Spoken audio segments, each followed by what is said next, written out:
Ano, hindi lang mga fans mo, even your yaya na ang tagal sa inyo, talagang nandyan to support. Si yaya na pinagamot mo syempre dun sa, di ba, like breast cancer. Ay, yes. Yaya Pat, say hi! Ito po si Yaya Pat. Siya po yung yaya ko. Yan, Yaya, tayo ka. Yan si Yaya Pat. Yan. Parang nanay ko na po yan. Kami po yung mga anak niya si Yaya Pat. Di ba ako pinapanganak? Siya na po yung kasama ko. So, thank you, Yaya, for coming. Na sobra yung pagpapasalamat ko sa fans kasi ako minsan yung parang huwag na kayong pumunta pero punta pa rin sila tapos dala pa ng picture, dala pa ng bulaklak, may pasalubong pa galing ibang bansa. So thank you po! Thank you everyone! Kasi yung iba dyan, mga di ko pa alam na mag-aartista ako, alam na nila na mag-aartista ako kasi fans pa ni Mama at ni Mama Guy. So salamat po talaga sa support at sa pagpunta. Iba din talaga yung effort na nandyan sila physically para manood at sumuporta. So salamat po. Feeling ko susundan ka nila hanggang Venice Film Festival. Aalis tong si Janine sa Tuesday. Hanggang September 4 ka doon, di ba? Pero eto, para sa inyong lahat. Wait, Jun, sorry. I'd like to Sasama ka? Hindi. Mag-hi lang din ako kay Tita Pat.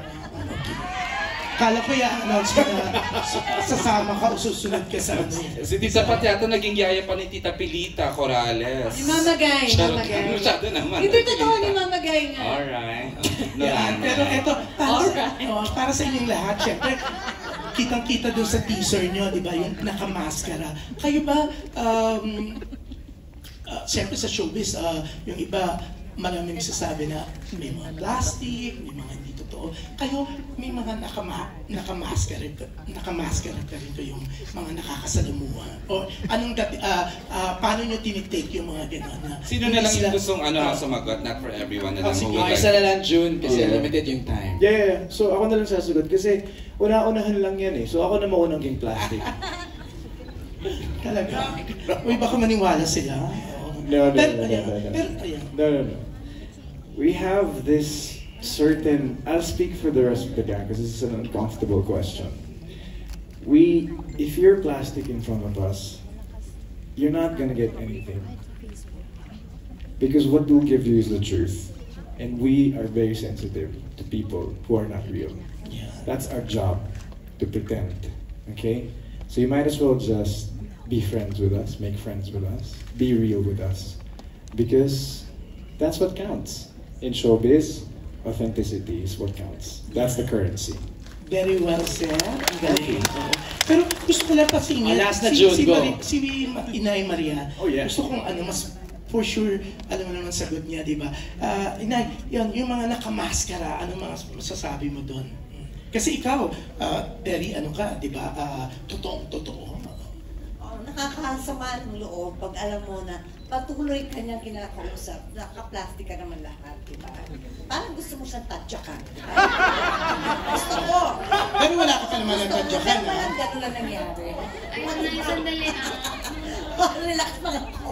Pero hindi, pagka ganun kasi, ang hirap, kahit siguro kayo ang nasa sitwasyon na pinupuri, pero hindi naman pala siya totoo. Na pagdating sa ibang tao, kung ano sinasabi against you and all of that. Shit. Statement. Sensya na po kayo kasi action talaga itong show namin. Hindi kasi dapat gano'n, di ba? Dapat pag nakikipagkapwa-tao ka sa tao. Hindi ba? Pero kung pinaplastic ka, sana umalis na lang sa harap mo para mag-init ang ulo. Bakit nakadyakan kasi? Ang bongga. Pero may iba ng congratulations kasi ang bongga talaga ng Lavender Pills yan. Thank you, MJ. Thank you, June. Thank you. MJ, Yes. Thank you, June. Katabi ko na rin lang naman sila kasi even before the great Teo and Junal left us, aware na silang they are doing the project. Nasabi na sa kanila. So, may pressure. Let's start with Direct Jojo. May pressure doing a legacy project ng a great TV and movie person like Sir Teo. Wala namang pressure, but you have to do your best Kasi to come up andyan siya. with a big project. So kailangan mong pagbutihin. Tapos nung nawala, bilang pet project niya nga yan, parang we offer him this project sa kanya. So alam naman natin na parang happy siya sa naging come sa resulta ng Lavender Fields. So, Sir Deo, we offered this show to you. Another favorite director, in-house director namin sa Dreamscape, Direct Manny. Ikaw hands-on ka, kayo ni Sir Deo, nag-uusap kayo exactly how you wanted things done. Yes, of course I miss his yung guidance niya and his criticism and his comments. Yun ang nakakakaba minsan, especially when you're doing a pilot for a new show. No? Pero at the same time, we are always challenged to come up with something better. Not necessarily bigger, but better every time every time we direct a project. As I said kanina, di ba, ang pinagsimulan niyan yung kanyang hilig sa flower arrangement, sa tablescapes, at saka yung yun, di ba Joel, yung may nakalagay doon sa bar niya, who are you when no one's watching, no? Di ba? Anong suit mong maskara kapag walang nakatingin sa'yo? Yun ang pinagmula ng gist ng kwento at yun isa sa mga naging premise ng narrative, no? And as Direk Jojo said, we dedicate this project to him. Of course, we miss him dearly as a boss and as a friend. And yeah, I hope through this project, we honor his inspired leadership and his genius as a creator. Thank you, Direct Manny. Biggs! Ikaw na Biggs ang nakalagay dito. Before si Biggs, I'd like to Plus. acknowledge, syempre, Mother Biboy Arboleda was... Mother Biggs is here? Yeah! Splack attack! As early as 9 a.m. nandito na siya.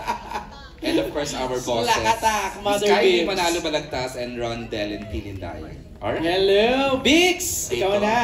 Bixie! Hello, Where congratulations. are you? Here in Front. Hi, Vix. Hi, Vix. Hi, Echo. Hi, Popcorn. Ay, lambot. Charot lang. So, ang tanong ko ay para kay, kay Mr. Pogi ng Marikina. Charot lang. So, Wala naman luluma pa sa reference mo na yun. hindi nabasa ko sa Google now. Just now. Pero for Echo, what for you is the best form of revenge? Oh my God, parang kay Jody dapat yung tanong na yun ah. But hey Popcorn, nice to see you. Gosh. I'm stumped. Bakit nga kay Echo mo natanong, Bixie? Basta Oh. lang. But yeah, sure. I'd like to pass this microphone to to the two girls later. Pero I'm very far from my character talaga. I don't like revenge. I don't take revenge.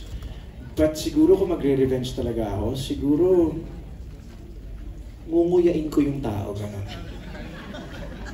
Tapos magiging dinosaur ako, tapos apakan ko siya. I'm kidding. I'm just kidding. But I guess the best form of revenge is to not give power to this pain or whatever was negative was inflicted towards you. Don't give it life, give it power, and just use it to become a better person. Or you can be the dinosaur and squeeze it and bite it. But just please, can Jody answer the Yes, question? please. Kasi ikaw yung may revenge eh. Tanong natin kay Tita Maria ulit, maninipa na naman dito. Pag si Mama, naku lang. No, I think the best form of revenge. I think just to ako parang sa akin, just to stay silent when somebody expects you to be enraged. Diba? Huwag mong ibibigay yung gusto nila. Huwag kang lumevel sa kung nasaan sila. Always choose the higher road. Always choose to be the bigger person. Yeah. What about you? What about you, Iris? Hindi, kinuha na natin. In-intercept na natin si Popcorn. Kasama ka ba sa press? Oo, dito pala ako. Ano masasabi? Ako, pareho lang kay Ate Jody. So tingin ko talaga, the best form of revenge is when you don't need revenge anymore. Parang okay ka na sa sarili mo, nalampasan mo na kung ano mang kasamaan ang ginawa nila sa'yo at pinagbutihan mo na lang ang sarili mo at mga decision mo. Parang hindi mo na sila kailangan lingunin. Parang yun na yung pinaka-best revenge. Yeah. Pero that takes a lot of self-control, maturity, Diba?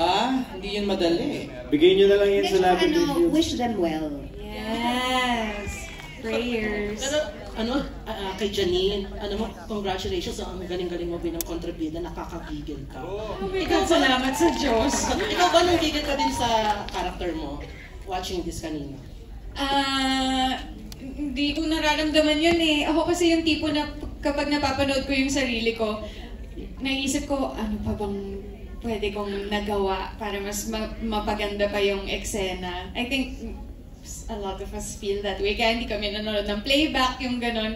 Kasi kailangan mo din ibigay yung tiwala na kapag ginod-take na ni Direk, ibig sabihin, good na kila Direk. Yung parang hindi mo na pwedeng pag-obsesa na, shucks, dapat ginalingan ko pa or ganyan.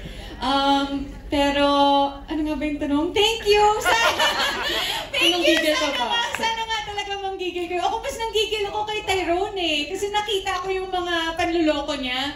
Tapos in the end, parang gusto ko nang kumampi kay Lavender. Parang litong-lito na ako sa nararamdaman ko. Pero sana nga po manggigil kayo. At salamat talaga kay Direk Manny at kay Direk Jojo and Sir Rondel and Miss Kylie sa walang sawang tulong at pagpapaliwanag sa akin bilang first time ko talaga gumanap ng parang ganitong klaseng role. So, salamat. Grabe, dalawang best mo na nabanggit yung Sumakit yung ulo ko sa mga yung sinabi. pangloloko ha.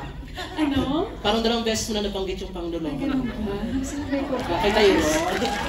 Thank you, Biggs. Biggs, may echo lang yan. Okay, Biggs Jericho. to- Jericho. Okay. Nanggigil ka ba sa character ni Iris? Kay Iris pala. Hindi nagigil. Yung ba hinihintay mo sagot? Oo, parang happy ako. Anything for you. Nagbigay sa echo na naman ha. Alam mo namang hindi yan madamo. Yeah. No, galing. It's very, very, did you see how different, if you were to graph, alam mo yun, the characters, iba-iba yung kulay namin, di ba? Kahit na makikita mo talaga iba. Iba yung pagbato namin sa bawat character dito. Oo. So, enjoy namin talaga lahat. Yes, effective lahat ng actors. I mean, hopefully I was able to contribute that also. But yeah, thank you. Okay, then congratulations. Thank you, Biggs. Thank you, Biggs. Maraming salamat. I just want